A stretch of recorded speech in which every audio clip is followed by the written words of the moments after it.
Hello again. This time, before I get going on my drive to my next customer, I'll explain things on here again. Ooh. Okay, let's try that again. There we go. Alright. So here are the letters, and you'll need to write these down for yourself or take a picture or somehow screenshot or whatever to remember.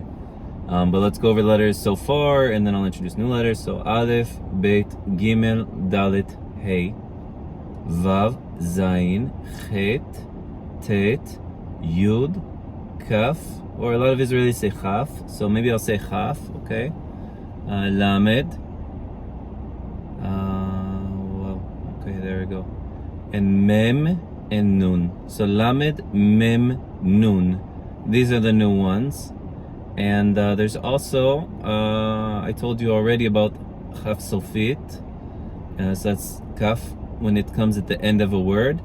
Mem Sofit now. This is this letter Mem there. Mem Sofit. Now don't be frustrated that they look different. Again, luckily in Hebrew there's only 5 letters like this instead of all of our capital letters. Like in English, you always see in the classrooms all the capitals listed and all the lowercase listed. Praise God, they don't have capital lowercase. All they have is these final letters.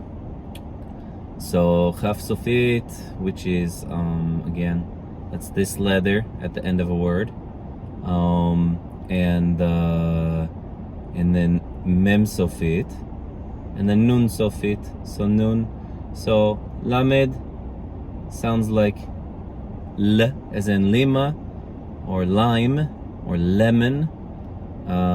Always sounds like that. There's no change, just like English. L is just always L.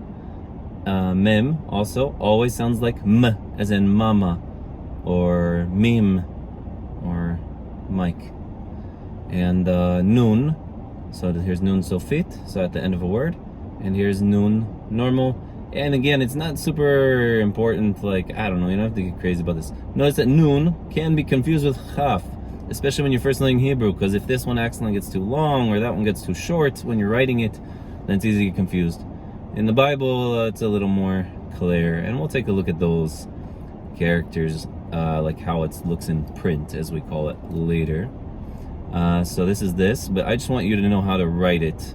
So, and actually, you don't even have to have this little chupchik there. You can just have a straight line down. It goes a little below the line of text. So you see the bottom of the Mem Sofit, it stays on the line of text, but the Chaf Sofit and the Nun Sofit go below the line of text a little bit. Not quite as intense as a lowercase p in English, you know. Doesn't go that far below, but it does go a little bit below usually. So yeah, so those are those letters. So if you want to write them down, practice. Notice this, very simple, boom, boom, boom. This used to represent like a shepherd's staff, let's say. Lamed, it has to do with learning. The word root has to do with learning. So you teach the cow where to go and the sheep where to go by nudging them along, right? To prod them where they need to go. So sometimes that's the way to teach. Otherwise, if they're going the right way already, you don't have to use it. So yeah.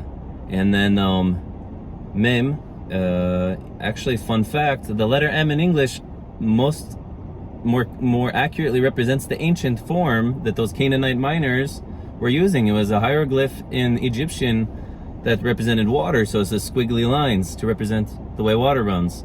And that became M as we know it in English even. So that's amazing that what's been preserved thousands of years in fairly accurate form, just much simpler now. And Nun, yeah, I wouldn't even talk about the theories on that, but yeah, I'm not even gonna worry about it. But yeah, Nun. So in English, L, M, N. In Hebrew, Lamed, Mem, Nun.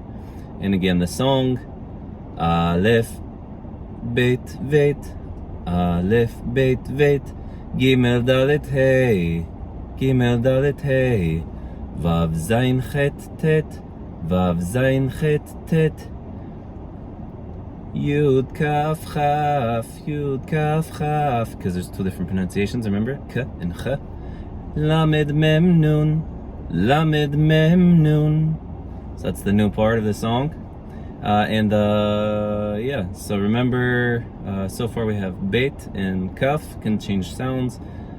Beit can sound like v as in Victor or b as in boy. The v as in Victor is also similar to vav, because vav can also sound like v, so those can sound alike. And kaf can also sound like chet, so chet always sounds like ch, but kaf sometimes sounds like k, sometimes ch. We'll talk about that later. So some letters can sound different, and some letters look alike. So like for instance, chaf sofit looks a lot like dalit. Just the line goes further down on the chaf sofit. That's the only difference. And hey looks a lot like chet, except that the line doesn't connect there. So yeah, there's some thoughts there. And I'll end this video here, and then maybe do another one on the way to my next job.